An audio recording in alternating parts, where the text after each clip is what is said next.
स्वागत है स्टूडेंट्स। यहाँ पे क्वेश्चन है कि small body of mass m, एक छोटा सा बॉडी है जिसका मास m है, slides without friction from the top of A hemisphere of radius r। ये एक हेमिस्फीयर है, इसका रेडियस आप r ले सकते हैं। At what height will the body be detach from the centre of the sphere. जैसे देखो, ये बॉडी को जब यहाँ से रिलीज करेंगे तो ये बॉडी यहाँ से रिलीज होने पे कुछ इस तरह से जाएगा जाएगा जाएगा और इस तरह से डी अटैच होकर के बाहर गिर जाएगा। ठीक है, क्योंकि यहाँ पर कोई फ्रिक्शन नहीं है, साथ में ये इसके नीचे जाने से तेज होता जाएगा और जितना तेज होगा बाहर का सेंट्रीफ्यूगल फोर्स उतना ज़्यादा बढ़ेगा और ये फिर इस प्लेन को छोड़ करके बाहर ऐसे चला जाएगा। ठीक है, तो वही पूछा है कि कहाँ पर ऐसा होगा, कितना हाइट पे ऐसा होगा। At what height will the body be detach. ठीक है, तो ये जो एच है ये हमें यहाँ पर निकालना है। तो देखिए, सबसे पहले यहाँ पर ये समझिए कि अभी ये यहाँ से रिलीज हुआ। ठीक है, और यहाँ से रिलीज होने के बाद सपोज करिए कि यहाँ पर ये डी अटैच हो रहा है, तो जो एंगल हम यहाँ देख पा रहे हैं ये थीटा है। ओके, तो जैसे यहाँ पर इसके पास कौन सा एनर्जी था, तो इस जगह पर तो इसके पास केवल पोटेंशियल एनर्जी था क्योंकि वेलोसिटी है नहीं, जस्ट यहाँ से रिलीज किया गया है इसको। जब ये नीचे जाएगा तो यहाँ पहुंचेगा और इस जगह पे पहुंचने के बाद इसके पास पोटेंशियल भी होगा और काइनेटिक भी होगा क्योंकि हाइट भी और वेलोसिटी भी आ जाएगा इसके पास। तो मान लो कि इस पॉइंट का नाम ए है और इसका नाम है बी। तो जैसे जैसे ये नीचे जा रहा है तो इसके चलते लॉस हो रहा है, किसका, तो लॉस इन पोटेंशियल एनर्जी, जो किसके बराबर हो रहा है, गेन इन काइनेटिक एनर्जी के बराबर। ओके, तो जैसे अगर आप यहाँ पर देखेंगे ए पर तो ज़्यादा पोटेंशियल एनर्जी था, बी पे कम है। सो लॉस क्या हो जाएगा, potential energy at A minus potential energy at B, यही लॉस हो जाएगा। गेन क्या हो जाएगा, बी पर ज़्यादा काइनेटिक एनर्जी होगा और ए पे कम। So kinetic energy at B minus kinetic energy at A, ये हो गया गेन। अब लॉस हम लोग लिखेंगे ए माइनस बी, गेन लिखेंगे बी माइनस ए। तो ए पर कितना एनर्जी है, M G into radius.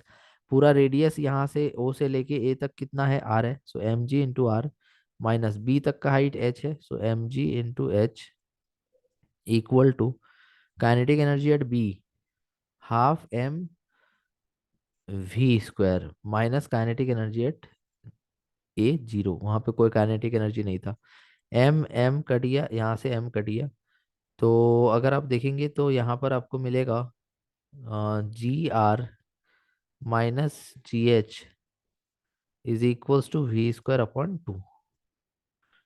Okay, तो ये एक इक्वेशन हमको अभी मिला है फिलहाल के लिए, अभी इसको हम लोग रख लेते हैं। ओके, अब देखिए, अब जब हम बात करेंगे कि यहाँ पर बी पर क्या होगा, तो बी पर अगर आप ध्यान से देखेंगे तो आपको ये पता चलेगा कि बी पर फोर्सेस कौन कौन सा होगा। तो एक फोर्स तो होगा डाउनवर्ड, जो इसका वेट होगा।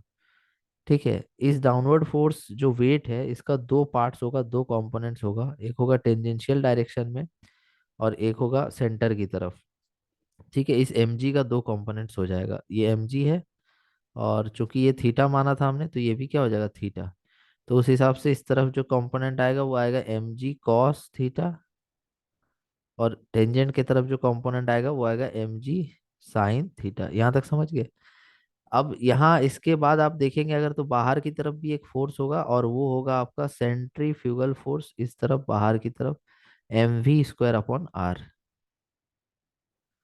M V square upon R radius. ठीक है,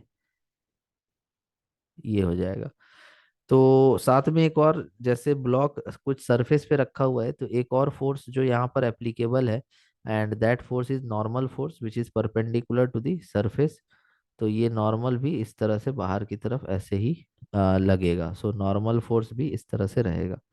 तो अगर इसको इक्विलिब्रियम सिचुएशन देखे तो एन और M V square by R एक तरफ है, जो किसको बैलेंस कर रहा है, एम जी कॉस थीटा को।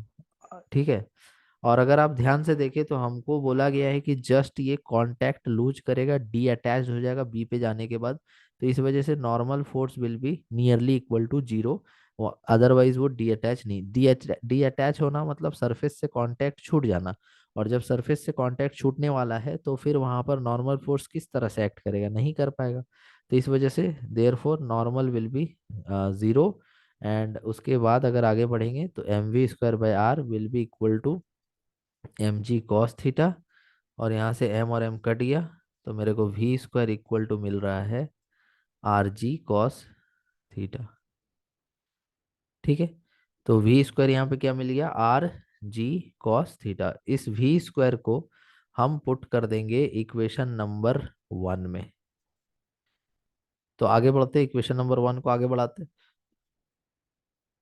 तो g into are minus g into h is equal to we square कितना आ गया है, r g cos theta by 2।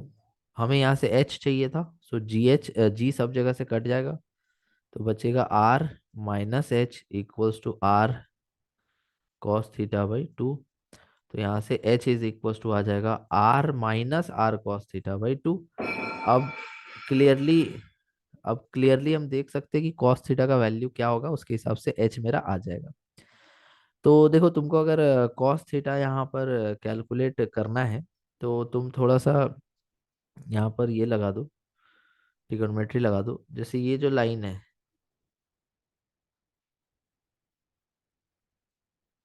ठीक है, ये आपका कॉस थीटा कौन है, ये वाला है। ठीक है। तो जैसा कि ये यहाँ से ओ से लेके बी तक क्या था, रेडियस था। ओ से लेके बी तक क्या था, रेडियस था। और ये जो पॉइंट है यहाँ से लेके यहाँ तक, यहाँ से लेके यहाँ तक, ठीक है। तो ये जो पॉइंट आप देख पा रहे हैं,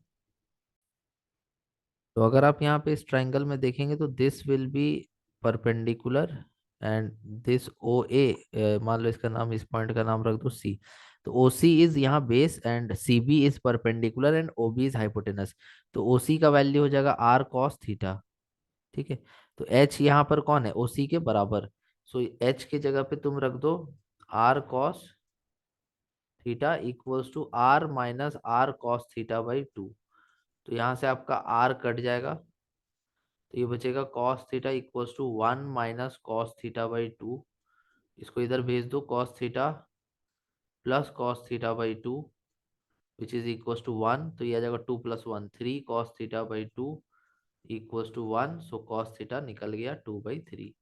तो जब मेरा कॉस थीटा आ ही चुका है, तो height H is equals to किसके बराबर है, ओसी के बराबर। और ओसी किसके बराबर है, आर कॉस थीटा के।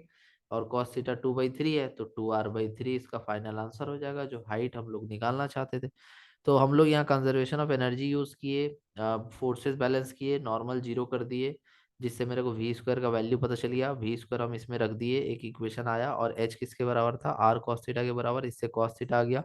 फिर हम लोग फाइनली एच भी कैलकुलेट कर लिए। तो ये पूरा मेथड डिटेल में आपको समझाने का प्रयास किए हैं। Thank you so much for watching.